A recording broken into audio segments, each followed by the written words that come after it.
Intensas lluvias provocaron el desbordamiento del río Guadalupe en Texas, que arrasó con cabañas vacacionales, campamentos juveniles y zonas para acampar.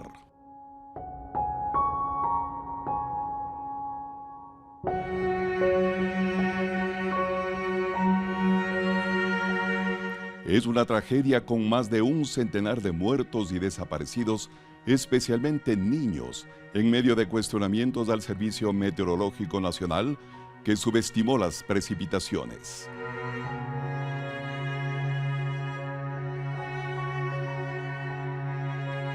Ya les contamos los detalles, amigos. Saludos, esto es Impacto Semanal. Bienvenidos.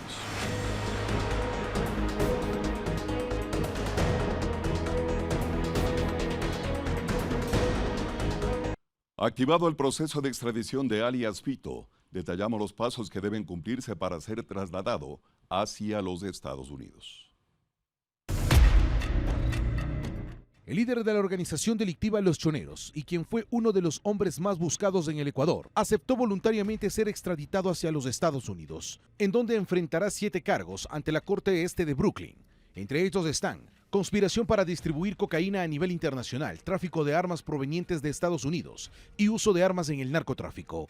Con esta aceptación, las autoridades estadounidenses ahora deberán coordinar la fecha exacta del traslado de Fito, que se realizará bajo estrictas medidas de seguridad. Y si él decide hablar, más de uno va a temblar en el país, por supuesto, y eso es importante, que salga la información, que se sepa todo, que se sepan quiénes participaban en la red de los choneros, quiénes tenían vinculaciones con alias Fito, quién tenía conversaciones con alias Fito. Minutos después de la diligencia, su abogado defensor en Estados Unidos, Alexei Schat, mediante un comunicado manifestó: Hoy, como asesor legal estadounidense del señor Macías, me reuní con él en la prisión de La Roca. También contraté a un abogado ecuatoriano para que lo represente en su proceso de extradición. El señor Macías tuvo una audiencia judicial por videoconferencia en Ecuador y, siguiendo el consejo de su abogado, acepta ser extraditado a Estados Unidos. Yo creo que es posible para Fito de viajar a los Estados Unidos, más o menos rápido, ojalá en, semanas. Este caso es súper serio, no solamente un caso de narcotráfico, la acusación formal también tiene cargos de armamento. Alias Fito será el primer cabecilla del crimen organizado de Ecuador en rendir cuentas ante la justicia estadounidense, en donde podría enfrentar una pena superior a los 40 años de reclusión en una cárcel federal de los Estados Unidos. Daniel Borja, TC Televisión.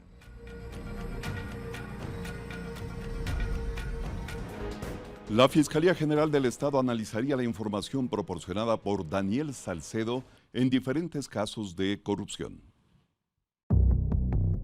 El atentado que sufrió Daniel Salcedo en la cárcel de Riobamba fue la pieza detonante para que él decida colaborar con la justicia y revelar todo lo que sabe en delitos de corrupción y hasta incluso en relación al asesinato de Fernando Villavicencio. ¿Cómo voy a permitir que a mi hermano le metan 243 puntos?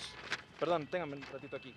Tiene exactamente puñaladas en toda la cara, en toda la oreja. Cometieron un error. El error fue dejarme vivo. En relación a la investigación para identificar a los autores intelectuales del asesinato de Fernando Villavicencio, Daniel Salcedo ya rindió su testimonio anticipado en este caso. E incluso las hijas de Fernando Villavicencio puntualizan que esta solamente es la punta del iceberg de más delaciones que pueden darse, no solamente de Salcedo, sino también de otras personas que conocieron sobre los hechos de corrupción que venían generándose en el Ecuador e incluso dándole nombre a quienes estaban detrás de eso. No es un tema de darle un protagonismo heroico a un delincuente maquiavélico y además que no le importa, él relata sus crímenes como si fueran anécdotas con sus amigos, ¿no? No es un tema de apoyar esta sociopatía ni este narcisismo delincuencial. Pero si estos bandidos se llenan de esa valentía y delatan a sus compinches, pues vamos a empezar a purgar el país. Salcedo reveló una imagen de una supuesta videollamada con el alcalde de Guayaquil, Aquiles Álvarez. Abogado, présteme, justamente estamos preparando el tema de la denuncia. Sé mucho por cosas como estas. La gente tiene miedo a que revele ciertas cosas que hablan con un PPL de la cárcel 4. El mismo que a través de un video en redes sociales negó haber tenido algún contacto con Daniel Salcedo. Que niego rotundamente cualquier, entre comillas, videollamado, cualquier conversación con cualquier personaje que esté en algún proceso judicial y proceso legal. Pero el abogado defensor de Daniel Salcedo puntualizó que él tiene todas las pruebas necesarias para demostrar a que todo lo dicho en sus versiones es real. Efectivamente, las autoridades tienen conocimientos, se están llevando ciertos procedimientos en relación al ciudadano Daniel Salcedo, como lo he dicho, en varias investigaciones en donde él tendrá que aportar con esta información y validar lo que se ha dicho. Daniel Salcedo se ha convertido en una pieza clave para las autoridades de justicia, con la cual se buscará evidenciar no solamente redes de corrupción, sino también de otros crímenes que pueden haberse generado en los últimos años en el Ecuador. Los narcos ecuatorianos, Gerard y Gato Farfán, encerrados en Estados Unidos, abrieron el camino para la posible extradición de alias Fito. Cada uno fue considerado el narco más buscado de Ecuador en su momento. Gerald cayó en Colombia en 2017, Farfán en 2023 y Fito en junio de este año. 3 nombres, 3 capturas, un mismo destino, la justicia federal de Estados Unidos, con rumbo hacia una celda fría, en otro idioma y lejos del país al cual infectaron con droga, violencia y corrupción. El escenario que vivimos ahora es diferente, ¿no? Con el tema de la consulta popular hay una herramienta jurídica que ya prácticamente a los narcotraficantes, a este tipo de organizaciones, sus bienes ya pueden ser incautados acá en el país. Según documentos judiciales de las Cortes Federales de Nueva York, Miami y San Diego, Gerald y el Gato Farfán lideraron redes transnacionales de tráfico de cocaína que movieron cientos de toneladas hacia Centroamérica y Estados Unidos. Ambos fueron condenados tras declararse culpables. Ahora, José Adolfo Macías Villamar, alias Fito, enfrenta una acusación federal en Brooklyn por 7 cargos, entre ellos conspiración internacional para el tráfico de cocaína y contrabando de armas.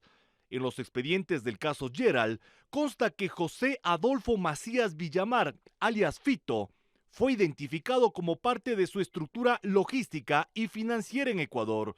Documentos judiciales presentados por la Corte del Distrito Sur de la Florida señalan que Macías facilitó rutas, hizo lavado de activos y protección armada para cargamentos marítimos enviados por alias Gerald. En el caso del Gato Farfán, la acusación del Distrito Sur de California y su posterior declaración de culpabilidad evidencian vínculos directos con células ecuatorianas que operaban bajo el paraguas del cártel de Sinaloa y del cártel Jalisco Nueva Generación. Dentro de esas conexiones, los choneros figuran como aliados estratégicos para la distribución de cocaína y el control territorial en los puertos del Pacífico. En ambos casos, Edison Washington Prado Álava, alias Gerald, y Wilder Emilio Sánchez, alias Gato Farfán, siguieron un patrón: captura en Colombia, extradición a Estados Unidos y luego colaboración con la justicia norteamericana. Su cooperación ha sido la flecha para mapear las coordenadas de redes, rutas y aliados. Y es esa información la que ahora respalda la acusación contra Fito en cortes norteamericanas. Su extradición está en camino. Estados Unidos ya solicitó formalmente su entrega. Wilman Terán, expresidente del Consejo de la Judicatura, fue sentenciado a más de 6 años por el delito de asociación ilícita en el denominado caso Pantalla. Este 7 de julio, en la Corte Nacional de Justicia se dio a conocer la tercera sentencia en contra del expresidente del Consejo de la Judicatura, Wilman Terán, alias Diablo, por actos de corrupción en el sistema de justicia ecuatoriano. Esto en relación al denominado caso Pantalla. La Fiscalía, en su teoría, puntualizó que Terán manipuló el concurso público para la designación de jueces de la Corte Nacional de Justicia para beneficiar a personas de su círculo cercano e incluso a ex jueces. Lamentablemente el sistema judicial ha estado lleno de actos de corrupción y de una u otra manera está develado dichos actos de corrupción. En buena hora que ha pasado eso, pues hemos topado piso y eso nos permite que ahora todos podamos unirnos en un solo sentido y es rescatar el sistema judicial, la función judicial y eliminar los actos de corrupción. El Tribunal de la Corte Nacional de Justicia señaló que Terán influyó sobre los funcionarios y orquestó suplantaciones en pruebas, además permitiendo el acceso previo al banco de preguntas. En total se recabaron 23 testimonios, entre pruebas documentales y otras, así como reuniones clandestinas, suplantaciones de identidad y hasta incluso una presunta red de hackers. Hoy tiene una tercera sentencia merecida por actos de corrupción, tendrá que permanecer en la cárcel y este debe ser un ejemplo para la necesidad de depurar el sistema judicial que ya fue contaminado desde el año 2011, cuando el señor Correa dijo y cumplió que metería sus manos sucias en la justicia ecuatoriana, como exactamente lo hizo así. Por el caso Pantalla, Terán ha sido sentenciado a 6 años 8 meses, pero también él tiene otras pendientes con la justicia. En el caso Independencia Judicial, en donde fue sentenciado a 9 años 4 meses, y así también en el caso Metástasis por asociación ilícita, a 9 años 4 meses. Este cúmulo de procesos judiciales en contra de Wilman Terán, según especialistas y analistas en materia jurídica, revela las profundas fallas en el sistema de justicia ecuatoriano y asienta mucho más el debate en la necesidad de reformas estructurales que garantice transparencia e independencia en la selección de magistrados para las diferentes cortes a nivel nacional. Fueron intervenidas las oficinas de bomberos y la agencia de tránsito del Cantón Durán. La policía está a cargo de la administración temporal. Hicimos un seguimiento. Regresamos al cuarto piso, ¿por qué Alexis que está encargado del cuarto piso? El objetivo del Ministerio del Interior es erradicar de manera drástica de todas las instituciones municipales, especialmente del Cantón Durán, a los grupos de delincuencia organizada que de manera corrupta pusieron personal vinculado a la banda de alias Negro Tulio, cabecilla de la organización narcoterrorista denominada los Chone Killers, que opera en la zona. No podíamos permitir que sigan extorsionando a los durandeños, que sigan extorsionando y vacunando a los transportistas, que sigan operando los grupos delictivos a través de estas agencias de tránsito, que sigan matriculando vehículos que son robados, que sigan haciendo cambios de propietarios. Todas estas irregularidades que se han venido dando tenían que detenerse y hoy día Policía Nacional ha dado un paso firme con contundencia. Esto se acaba ya. A partir de este lunes, 215 policías nacionales estarán a cargo de la Agencia de Tránsito de Durán, tanto a nivel administrativo como a nivel operativo. Policía Nacional, a través de la Dirección Nacional de Tránsito y Seguridad Vial, como ya lo mencionó el señor ministro, asume esta competencia administrativa y operativamente. Todos los operativos de tránsito, todos los puntos de control de tránsito que tiene Durán, asume Policía Nacional desde este momento, con la diferencia que no va a estar un solo servidor policial, va a estar un equipo de trabajo, porque no todo es el asunto de tránsito, sino también lo vamos a utilizar ese personal para la seguridad ciudadana. Durante 30 días, la ATD estará intervenida y sus funcionarios serán investigados uno por uno de manera integral, incluidos sus equipos informáticos. Hacemos un llamado a todos los empleados municipales, a todos los empleados de las agencias de tránsito, a los del Cuerpo de Bomberos. Señores, si ustedes son víctimas de extorsiones o de amenazas, personal policial está presente. Pero si usted es parte de estos grupos delictivos, prepárese porque vamos a caer con todo el peso de la ley. También fue intervenido el Cuerpo de Bomberos y otras instituciones municipales del Cantón Durán, donde también están contaminados con la presencia de integrantes de organizaciones narcoterroristas. Lugar que se conoce claramente como un lugar que vacuna compañías, vacuna a los comerciantes, que los extorsionan, que utilizan los vehículos de Cuerpo de Bomberos para movilización de drogas, movilización de armas. Luego de estos 30 días de intervención, la Agencia de Tránsito atenderá en sus oficinas administrativas con personal de la Policía Nacional, pero a nivel operativo el trabajo arranca de manera inmediata con la presencia de policías de tránsito en las calles y avenidas del Cantón Durán. La policía desarticuló una banda dedicada a la extorsión que era dirigida desde la cárcel de Portoviejo. El coronel Giovanni Naranjo, comandante de la Zona 4 en Manabí, confirmó que se trata de dos estructuras delictivas que operan en distintos sectores del distrito Manta, afectando a empresarios y familias de la localidad. Esta banda se dedicaba durante algún tiempo a realizar las extorsiones y las amenazas y también secuestros a los ciudadanos de este cantón. Entre los detenidos figura un sujeto de 40 años con un amplio historial delictivo. Además, se identificó que parte de las actividades se coordinaban desde la cárcel El Rodeo, donde también se ingresó a la celda y se pudo encontrar como evidencias y como indicios varios celulares que contenían los mensajes de texto y las llamadas telefónicas a estos individuos, estos delincuentes que se encontraban amedrentando y extorsionando a los ciudadanos. En una operación paralela fueron aprehendidos 3 adolescentes entre 15 y 17 años, aunque operaban separados. También estarían implicados en extorsiones en barrios populares. En este caso se tiene como indicios un vehículo, una motocicleta que fue recuperada porque estaba con un reporte de robo, un arma de fuego, terminales móviles y dinero en efectivo que corresponde precisamente a uno de los pagos que una de las víctimas iba a realizarlo en ese momento. Las autoridades aseguran que estas acciones forman parte de una ofensiva más amplia contra el crimen organizado en Manabí. Y un sujeto fue detenido por atacar con un machete a 2 policías en el cantón Yaguachi.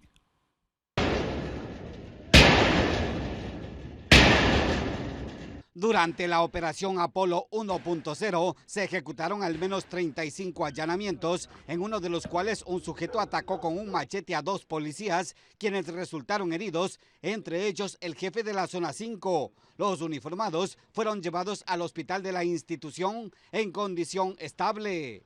2 miembros policiales, el uno que está herido en la mano, y este es producto del trabajo valiente que realiza la Policía Nacional.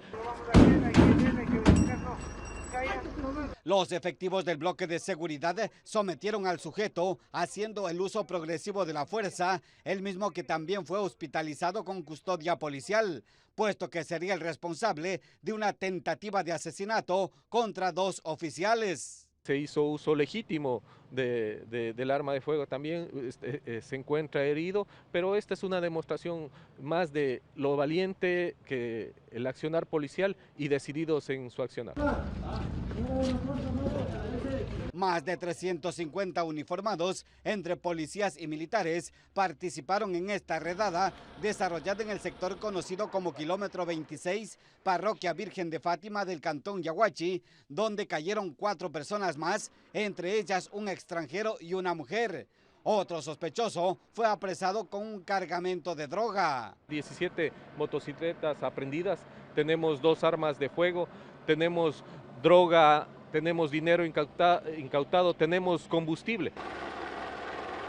Los operativos del bloque de seguridad se intensificarán en todos los cantones de la Zona 5, donde los agentes del orden están dispuestos a terminar con todas las organizaciones narcoterroristas, asaltantes, extorsionadores y secuestradores que tenían atemorizados principalmente a los dueños de negocios, transportistas y productores agropecuarios. Pueden evidenciar que tenemos dinero, tenemos cartillas de cobranza y cartillas de préstamo. Esta es la modalidad que se está realizando en el sector. Así también estamos afectando las economías criminales. En las extorsiones y en las cobranzas, estas personas amedrentan. Ustedes ven que tenemos ahí una bomba molotov. De esta manera amedrentan a los locales comerciales para cobrarles de pronto ciertas cantidades de dinero. Los 5 detenidos durante la operación Apolo 1.0, con las evidencias decomisadas, quedaron a órdenes de las autoridades judiciales. Es tiempo, amigos, de una pausa comercial, pero volveremos con más información. El presidente de la Asamblea Nacional pidió la desvinculación de al menos 40 funcionarios. Esto y más aquí en Impacto Semanal.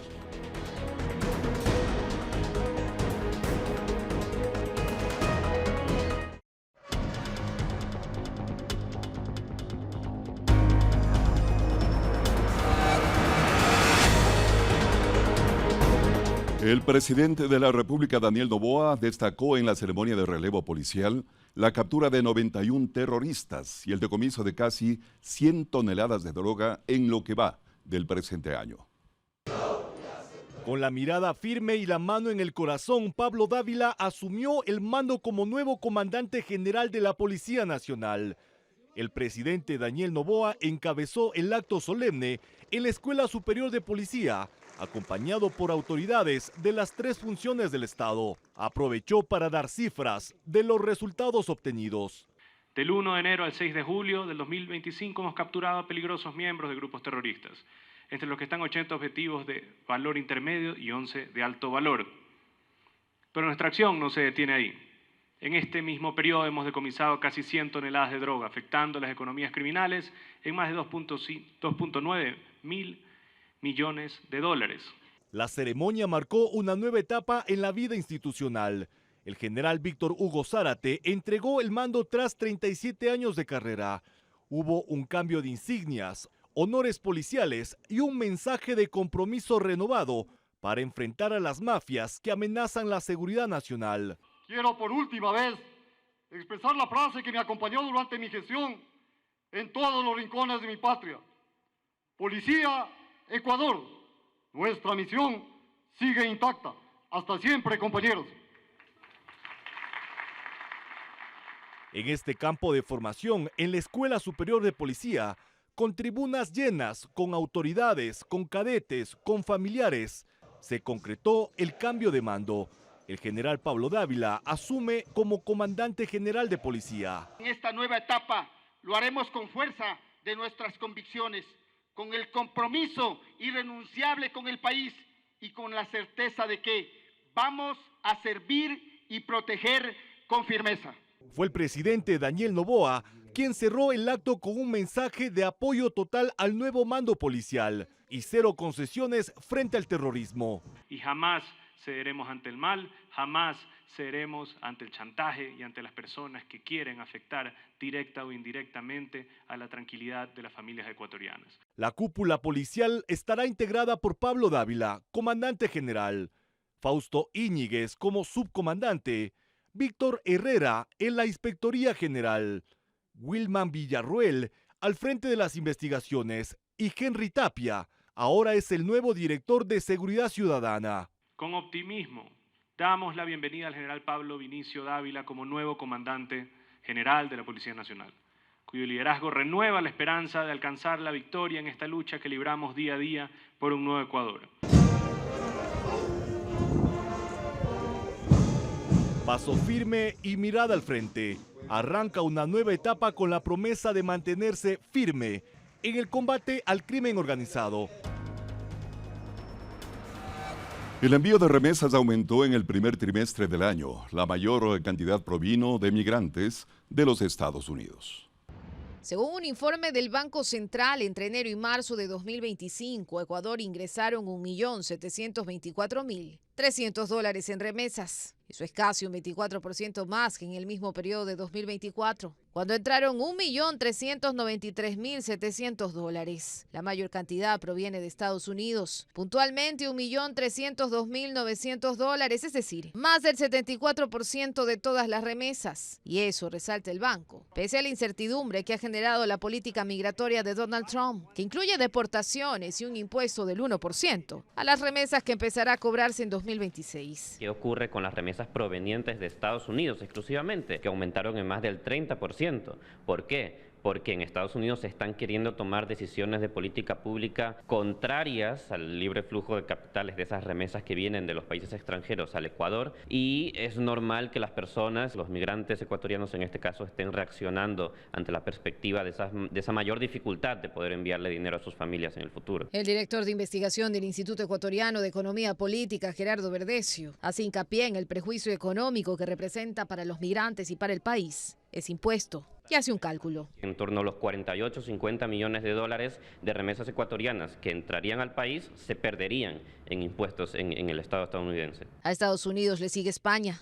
Desde ahí, los migrantes ecuatorianos enviaron $251.400.000 durante los primeros 3 meses de este año. Italia es tercero, con 39 millones. Juntos, países como Chile, Canadá, México, Perú y Colombia ocupan un cuarto lugar, con 55.600.000 dólares. Y desde otras partes de Europa, Reino Unido, Suiza, Francia, Alemania y Bélgica, llegaron 46.900.000 dólares. Y que de alguna forma le ha generado, más allá del tema social que impacta sin duda la ruptura de un hogar, genera un consumo, genera ingresos de aquellas familias que normalmente no lo tienen. Jorge Calderón, analista económico, resalta ese impacto que tienen las remesas en la economía interna. Ha evidenciado la compra de productos de bienes básicos, servicios, construcción de vivienda, especialmente en esos sectores donde llegan más las remesas. Cañar, Azuay, Guayas y Pichincha son las provincias que concentran el 70% del total de remesas recibidas. Esto es alrededor de 1.206.000 dólares.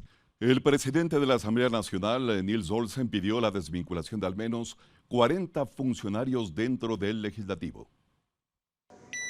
Durante años fue una práctica común. Asambleístas que no podían contratar a sus familiares directamente acordaban con colegas ubicar a sus parientes en otras oficinas dentro del mismo Parlamento. Ahora esa red de intercambios de favores está bajo la lupa. ¿Qué cargos ocupaban? Desde asesores, asistentes, cargos dentro del área administrativa como la coordinación administrativa financiera, hasta la coordinación de relaciones internacionales, entre otros espacios. El presidente de la Asamblea ha identificado a al menos 40 funcionarios y que mantienen vínculos familiares entre sí o con legisladores. Según él, el primer barrido detectó casos de hermanos, pero la revisión continúa. Por el momento, 3 funcionarios renunciaron voluntariamente y la primera desvinculación será de 8 de los 40 trabajadores bajo la lupa. Y están aquí jalando hasta las carteras. Entonces empecemos a hacer una depuración verdadera y siesta de lo que esta Asamblea Nacional necesita. Lo primero que debe ocurrir es que ninguna de esas personas deban tener ningún tipo de parentesco. Y aún así vayan a trabajar al despacho de otro legislador. Tampoco es correcto. La propuesta es reformar el artículo 7 del Reglamento Interno de Talento Humano, que hasta ahora solo prohibía la contratación de parientes en el mismo despacho. Con el cambio, ningún familiar podrá ser contratado en ninguna dependencia del legislativo. Tenemos diferentes fuerzas políticas involucrados en lo que es para mí nepotismo, porque hay que aclarar que la normativa vigente permitía hacer estas contrataciones. Y mi propuesta de la reforma al reglamento es justamente para poder terminar con estas aberraciones. La reforma incluye sanciones para quienes reincidan y establece que ni siquiera secretarios, coordinadores o directores podrán contratar a familiares, cerrando cualquier vacío legal. El impacto ya se siente en los pasillos de la Asamblea. Se prevé más desvinculaciones en los próximos días. La Fiscalía allanó inmuebles en Quito por denuncia de presunta violación contra el asambleísta Santiago Díaz de la bancada de Revolución Ciudadana. Fueron teléfonos celulares guardados en compartimientos organizados, dispositivos de almacenamiento y dinero en efectivo que se incautaron en una investigación por una supuesta violación de una menor de edad. Sin embargo, no se trata de una persona común y corriente, se trata del asambleísta Santiago Díaz de la Revolución Ciudadana. Y en la asamblea hubo una reacción. Aun cuando den ruedas de prensa rasgándose las vestiduras, ya no se puede tolerar. Así es que vayan adelante con lo que tengan que hacer, la Fiscalía cumplirá su misión y nosotros tolerancia cero a ese tipo de atentados contra nuestros niños. Pues ellos consideran que los asambleístas están para defender los derechos de la ciudadanía, es por esto que el acto lo consideran como un hecho repudiable. Y resulta que se conozca este tipo de hechos, realmente decepciona qué tipo de autoridades llegan a estos espacios. Asambleístas de la Revolución Ciudadana explicaron que tomaron una acción contundente expulsándolo de la bancada, sin embargo que desconocen su paradero. Ha generado nuestro total repudio y condena y es por eso que el día de ayer hicimos lo que correspondía, que es la expulsión. Yo particularmente desconozco cualquier información del paradero del señor Santiago Díaz. El asambleísta Santiago Díaz por su parte aseguró que es inocente y solicitó licencia para defenderse. Sin embargo, en la asamblea hay desconfianza. De pronto ya amanece en México. Recibiendo información de que en los últimos días, al parecer, él ha presentado un proyecto de reforma para hablar sobre el consentimiento de acceso sexual con personas de 14 años o menos. Según la Fiscalía General del Estado, el caso se encuentra en etapa de investigación previa y esta es una fase reservada. La asambleísta Yajaira Urresta deja la bancada de Revolución Ciudadana. Denunció haber recibido un insulto de la presidenta del movimiento, Luisa González. Llegó con una camiseta que le identificaba. Con voz entrecortada y visiblemente afectada, Yajaira Urresta anunció su separación de la bancada de la Revolución Ciudadana, tras denunciar públicamente una agresión verbal por parte de la presidenta del movimiento, Luisa González. Se remite a mí de una forma despectiva, baja, grosera y a la vez falta de sororidad, llamándome tuerta de mierda. Esto no puede llamarse compañera, camarada, ni mucho menos líder. Lejos de apaciguar el conflicto, la presidenta del movimiento, Luisa González, publicó un mensaje en su cuenta X, desafiando a Urresta. Te desafío a hagas públicos los chats. Diciéndome que tengo que aclararte. Creo que la frase sí, soy tuerta, no me tiene que aclarar. Pero no sabía lo de mierda y eso no le voy a permitir. No es la primera vez que un alto dirigente del correísmo lanza insultos desde el trono de la Revolución Ciudadana. Tipejo, torpe, troglodita. La propia calidad. Una gordita horrorosa, el diario El Matón de Barrio. Esa momia coctelera. ¿Me puede decir quién fue el estúpido que dijo que eran 0.2%? Ya, por favor. Basura, ridículo, mediocre, miserable, mentiroso, inmoral, incapaz, garrotero, gallina. El infeliz del perro.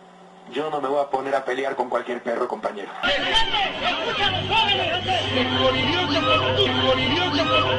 Así que ahorita mismo me quitas esa porquería del aire. Urresta sostuvo que no renuncia a sus ideales revolucionarios, pero que no puede continuar en un espacio donde, según dijo, se ha perdido el respeto. Esta es la sensibilidad política y humana con la que usted pretende liderar la Revolución Ciudadana y pretendió ser presidenta de la República. A causa de múltiples diferencias, se esperan nuevas bajas en la RC. Atención amigos, a partir del 29 de julio, todos los viajeros que ingresen o salgan del Ecuador con bienes tributales o dinero en efectivo, equivalentes o superiores a los $10,000, deberán presentar el formulario de registro aduanero digital. Veamos. A partir del 29 de julio, la aduana implementará un cambio para quienes ingresen o salgan del país.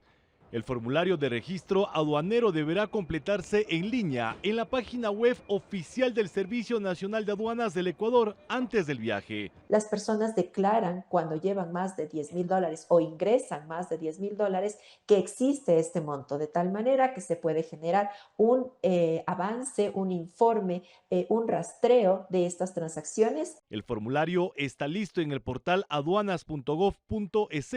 Una vez allí, el usuario debe crear una cuenta, seleccionar si su viaje es de entrada o salida y detallar datos personales, itinerario, monto de dinero en efectivo y bienes tributables. Un caso que es bastante frecuente es cuando los estudiantes salen a hacer su maestría desde Ecuador. Normalmente van llevando $1,000, $3,000, pero sí hay casos en los que se van llevando cantidades importantes. Finalizado el proceso, el sistema generará un código QR.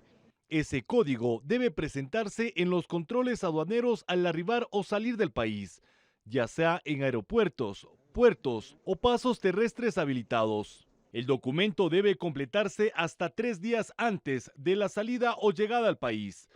Con amplia mayoría, el Pleno de la Asamblea Nacional aprobó la Ley de Áreas Protegidas. ¿Qué incluye este proyecto? Se lo contamos enseguida.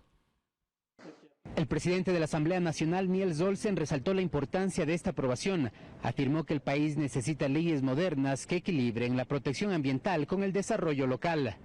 busca fortalecer el Servicio Nacional de Áreas Protegidas, busca fortalecer la carrera de los guardaparques y que tengan un trabajo y condiciones más dignas. El Servicio Nacional de Áreas Protegidas, que se va a convertir en una entidad adscrita al Ministerio del Ambiente con autonomía y con mayor capacidad de gestión para poder mejorar la infraestructura para los turistas nacionales e internacionales. La ley prohíbe de forma expresa la privatización de áreas protegidas. También se garantiza el respeto a los derechos colectivos de pueblos y comunidades indígenas asentadas en estos territorios. Porque queda claro que se respetan las áreas de conservación y las zonas intangibles con esta ley. Hemos incluido una disposición general tercera para que se pueda quedar ratificado que esta ley no permitirá la explotación de nuestros recursos no renovables en áreas protegidas. La ley también otorga beneficios tributarios. Por ejemplo, se exonera el impuesto a la propiedad para vehículos eléctricos, lo que reducirá su costo de matriculación a $10. Al volver, amigos, en lo internacional, Guatemala registra varios daños y muertes tras violentos sismos. Esto y mucho más aquí en Impacto Semanal.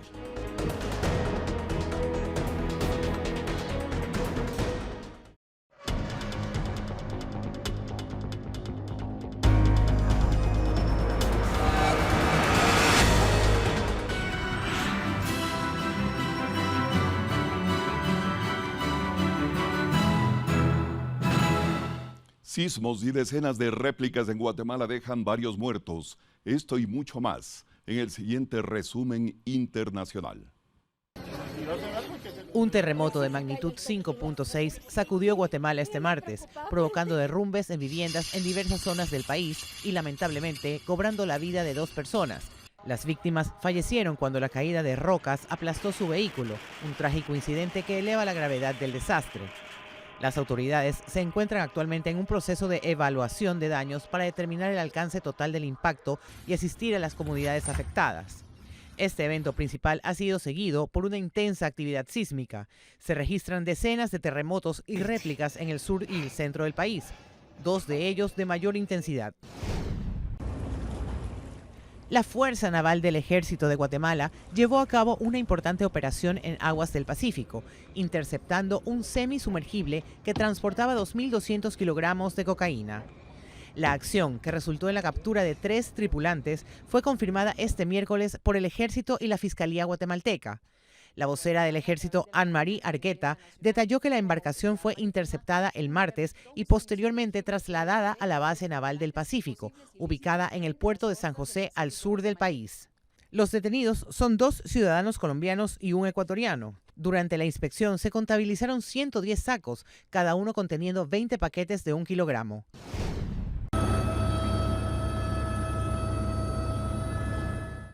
Trágicas noticias llegan desde el corazón de Texas y la costa de Carolina del Norte, donde severas inundaciones han desatado la devastación y cobrado un alto precio en vidas. Hasta el momento, el número de muertos por estas inundaciones ha ascendido a más de 80, incluyendo niños. La cifra de desaparecidos supera las 40 personas. En Kerryville, Texas, la situación es particularmente sombría a raíz de una catastrófica crecida del río Guadalupe. Un repentino muro de agua se elevó a 8 metros en apenas 45 minutos, barrió con todo a su paso. El impacto más desgarrador se ha sentido en Camp Mystic, un campamento de verano cristiano donde docenas de jóvenes y consejeros, al menos 27 según las últimas confirmaciones del campamento, han perdido la vida o permanecen desaparecidos. Los equipos de rescate han trabajado incansablemente en condiciones extremas, utilizando helicópteros, botes y drones, logrando rescatar más de 850 personas. Paralelamente, Carolina del Norte ha sido azotada con intensas lluvias y el riesgo inminente de inundaciones repentinas a causa de la tormenta tropical Chantal, ahora degradada a depresión tropical, que ha dejado una estela de caos a su paso.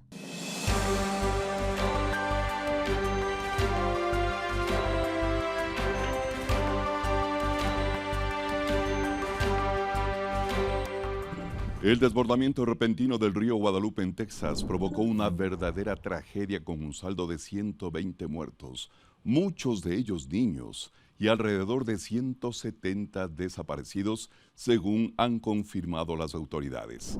Pero ¿cuáles pueden ser las causas que provocaron este desastre natural? en la mañana del viernes 4 de julio, el condado de Kerr, lugar más golpeado por la tragedia, se encuentra en una zona de inundaciones repentinas causadas por un mecanismo natural relacionado con la humedad del Golfo de México y esta vez incrementada por restos de la tormenta Barry. Su condensación al ascender al sitio provocó fuertes lluvias superiores a las habituales. La composición del suelo, que absorbe poca humedad, facilitó que las aguas corran por los estrechos arroyos que crecen rápidamente.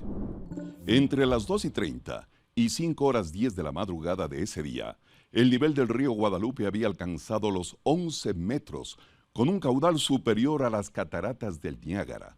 A pesar del historial de inundaciones de la zona, al parecer la población no estuvo preparada. Según informes locales, no se dispone de un sistema de alarmas contra inundaciones para notificar oportunamente a residentes y visitantes del peligro. A esto se suma que las riberas del río Guadalupe estaban repletas de cabañas vacacionales, campamentos juveniles y lugares para acampar. Es precisamente en esta zona en donde se han recuperado a la mayoría de las víctimas de las inundaciones. Mientras continúan las labores de rescate, quedan al descubierto escenas de devastación, especialmente en el campamento de niñas Mystic, con al menos 27 muertos solo en este lugar. El número de víctimas ha crecido a medida que las aguas bajan y se intensifica la búsqueda en medio de críticas al Servicio Meteorológico Nacional por subestimar las precipitaciones. Esta es una tragedia de grandes proporciones que se suma al historial de inundaciones existente en Texas, que ha cobrado más de 1,000 muertos entre 1959 y 2019. ¿Sabían ustedes que la probabilidad de morir en una inundación en Texas es el doble con relación al estadounidense promedio? Esa es la realidad.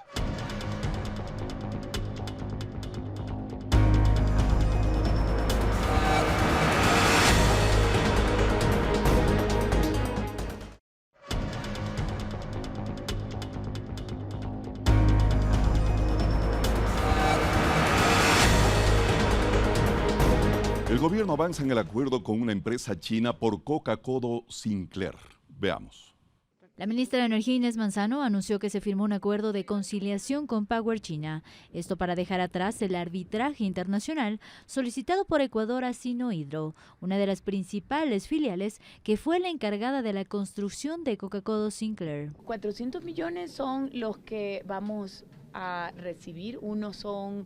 Una parte se recibe hasta diciembre del 2026. Es parte del acuerdo. Aclaró además que este acuerdo de conciliación es una primera parte de este proceso y que para ello ya se tienen planificadas varias mesas técnicas. 3 documentos legales previos a hacerlo, pero lo que se fue es que las partes que están en el litigio, en arbitraje, nos hemos puesto de acuerdo en ciertas cosas. También habló sobre los principales oleoductos del Ecuador que recorren gran parte del territorio nacional desde la Amazonía para transportar petróleo, SOTE y el OCP, que en este tiempo se han visto afectados por el aumento de caudales de los ríos que los colindan. Están haciendo su nueva traza por la ceja de la montaña.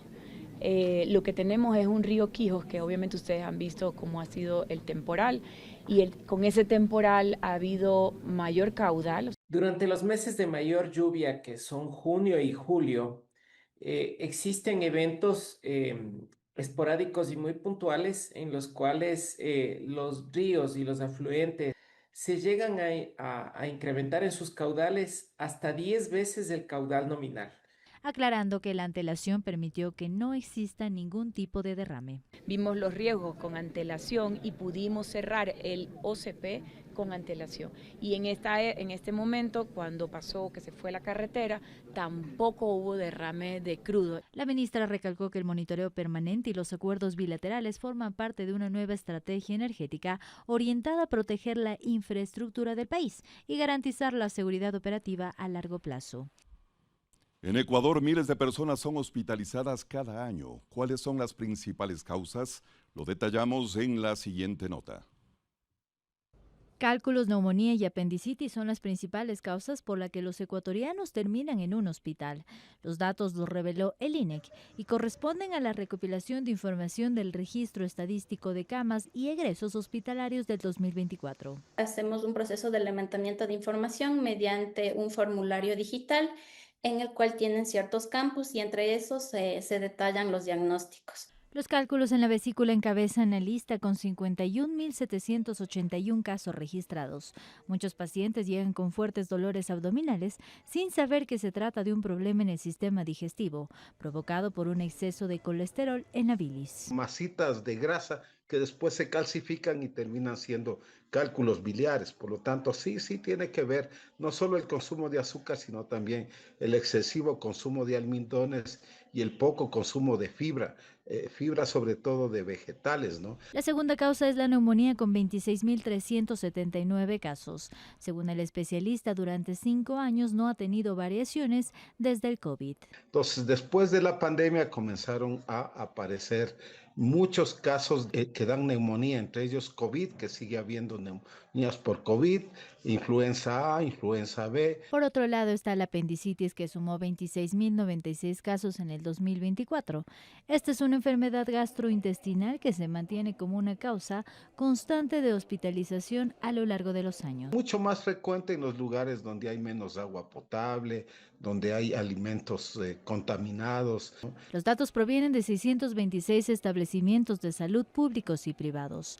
Aunque los cálculos biliares, la apendicitis y la neumonía son causas comunes de hospitalización, solo la neumonía aparece entre las principales causas de muerte, donde predominan enfermedades relacionadas con el sobrepeso. Ciudadanos se ven impedidos de matricular sus vehículos por valores de multas emitidas desde diversos cantones. La restricción va en contra de la nueva ley de integridad. Y persisten las denuncias de personas que intentan matricular sus vehículos y tienen un impedimento, las multas por radares desde los municipios del país. Por ejemplo, un ciudadano intentó cancelar la supuesta deuda de $140 en playas. Desde el municipio le dijeron que tiene que pagar en efectivo en ventanilla. O la otra opción es impugnar, pero esa resolución podría durar años. Entonces, el proceso es mucho más lento, ¿ok?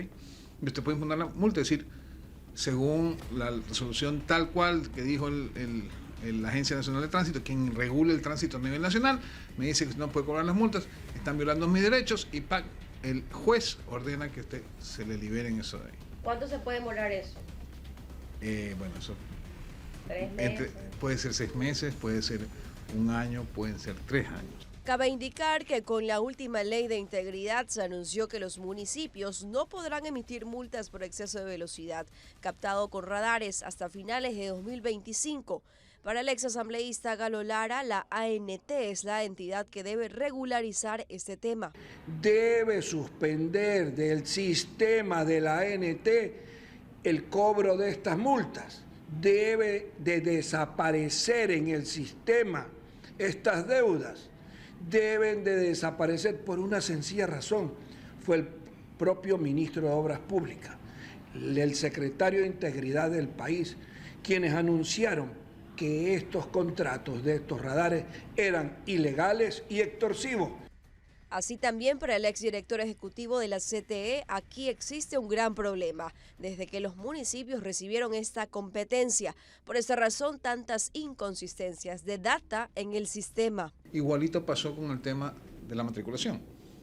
Hay datos que no pudieron seguir o transferirse al nuevo sistema nacional que iba a alimentar a todos los sistemas de los GATS, porque cada GAT tiene su sistema, pero se alimenta del sistema nacional. Y el traspaso de información o de la data era el problema, porque es mucha data. La ANT ha mantenido hasta el momento que ninguna ciudad cuenta con los certificados habilitantes y si llegaran a obtenerlos tampoco pueden multar. Mientras tanto, la ciudadanía pide que se sancionen aquellos GATS que se van en contra de la ley. Esto ha sido lo más destacado de los últimos 7 días. Les esperamos el próximo sábado a las 13 y a las 20 horas aquí en Impacto Semanal. Buena suerte, amigos.